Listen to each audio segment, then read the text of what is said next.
project is it's going to take a little over a year to do, so we're converting the empty fire station in Rochdale. It's quite an iconic building, the 1933 McClure Road Fire Station, which is going to be our new museum. It's a complete renovation, it's a complete regeneration of the whole neighbourhood. There's a massive amount of work to do. We've got building contractors working for about a year in there, and our own team are working alongside these people at the same time.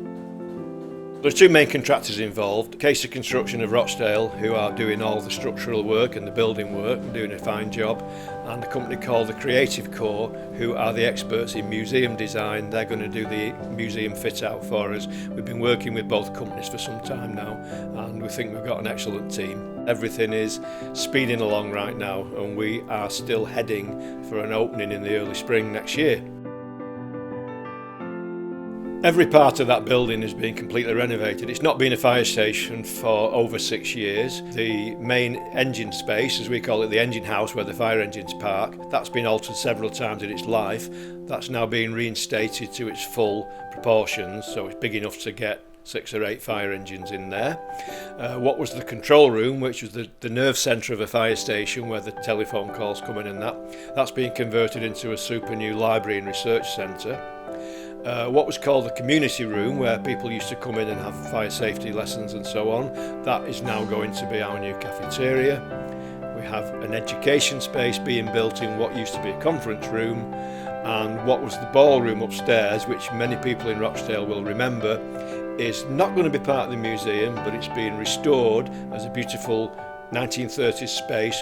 But in the middle of that is a state-of-the-art, up-to-the-minute office hub arrangement where we'll have new tenants who come in with high-tech industries and this kind of thing. So it's what they call a co-working space, very modern. Moving to the new museum is a complete new start for us. It's going to be 4 times bigger than the old museum. There are new items coming in, but everything will be laid out better. It'll be more comfortable for visitors. It will be open several more days a week, and it'll have all the facilities that have been a struggle here for 20 years. One of the things that I'm most pleased about is our new research facility, library and archive, which has been a favourite of mine for a long time. We have a fantastic collection of photographs, papers, books, magazines, all sorts of stuff that tells the history of the fire service around here, and it's been in a very inadequate location up to now. We're having a super new library with the proper furniture and places to research. There'll be an audio history library so you can come in and listen to tales from the past told by people who were there.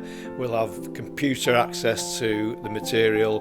We'll also have what they call digital access points around the museum, so without being a serious researcher, you can sit down for 10 minutes, go through some old photographs and everything, all digitally, all touch screen, and that gives access to stuff that won't be on show in the museum, but you can come and learn a lot.